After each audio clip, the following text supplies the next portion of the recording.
quickly. I can get on my way. We're good. Good. Yeah, Okay. I really, We're recording. Cool. Thank you. Okay.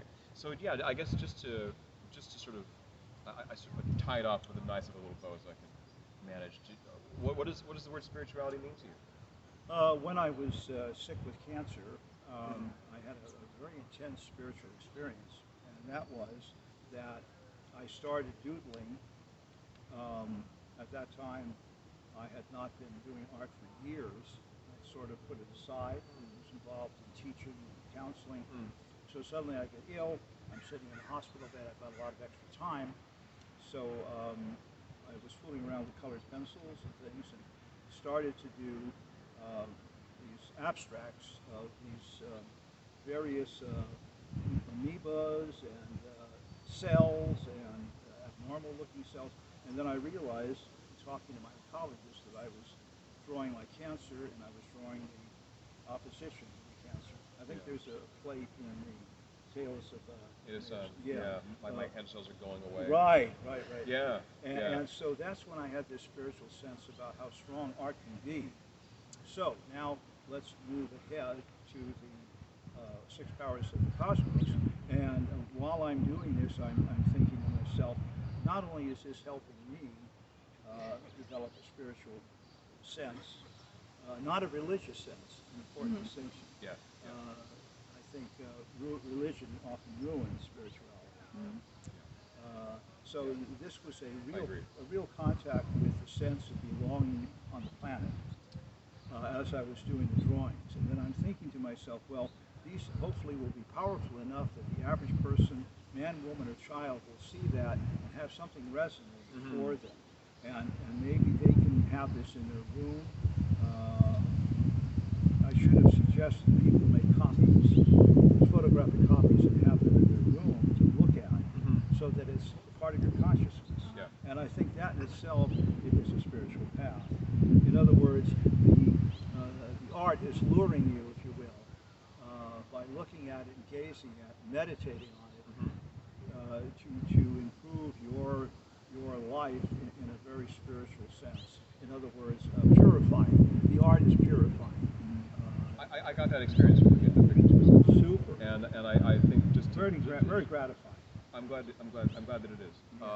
And I think just going off of what you just said, I think it would be a really worthwhile thing to do to individually reproduce each page and to be sold as prints. I was thinking that too. At a because that would circumvent the issue of the price of the book as it stands now, and it would make the images for meditative purposes. Because when you were describing, to meditate upon them, to have them where you can see them all the time, that's the entire concept of an altar. Yes. Or a vision board. It's the idea that a representation of your highest ideals is put in a place that you're going to visit regularly for the point of reconciling your let's say your finite self to your sort of infinite self aspirations. Yes. And that the two can be brought together, like in that congruence sense of Rogers, right? Yes. Yeah. Congruence, exactly. Yeah. You have empathy with that. You have a feeling for it. And a lot of times those drawings, if they're in the room, are there for you for your unconscious as well. Yeah. Right. And you're picking up that whether or not you're fully conscious of it or not. In the same way that you might notice a lamp or a favorite drawing that you put out there to enjoy, it's going to have an effect on you when you're less than conscious, when you're spacing out, when you're kind of in a reverie in a personal way, and zoning out. Right. But when the mind is open. Your mind is open to receiving, and that's the best way to be when you're working on your art. Is to just be in the zone of openness. Actually being creative and actually allowing new ideas to happen. Yes. Right. And kids do this in a wonderful way. There was a gal, a young woman, a young girl, maybe 7 or 8, on the beach during this week, and we were talking about how much she loved to dig in the sand, and I was telling her, how deep do you think you could go? And I said, what if I held the top of your head? Could you find yourself deep down in the drawing, in the digging, and just keep going? And then I could push you down into the hole. So we were going on in this fashion, and she was really thinking that was cool. Yeah. And her parents were there, so it was a very upfront kind of communication, innocent thing. She says, Alex, I have to stop. I said, what do you mean stop? She said, I have to run. So she went running on the beach, came back, and we continued. That's beautiful. How cool. That's So really, that's spiritual to me. I think so. Yeah. Well, Now, so the next time, I want to do that.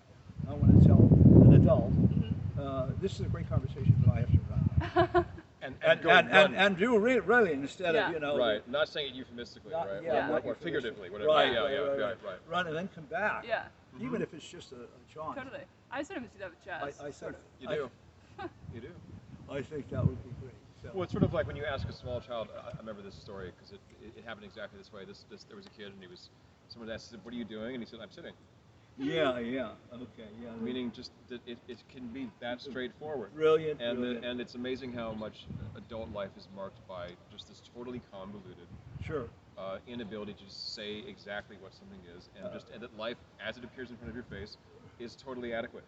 Right. It doesn't have to be this mental labyrinth that you never get out of, that you've made for yourself. Sure. And what really came across to me in Six Powers of the Cosmos was this sense of that there are these forces around us that are actually within us all the time. They're inside of us. Yeah. But that they are protective and evolving from the inside out, and looking out for us.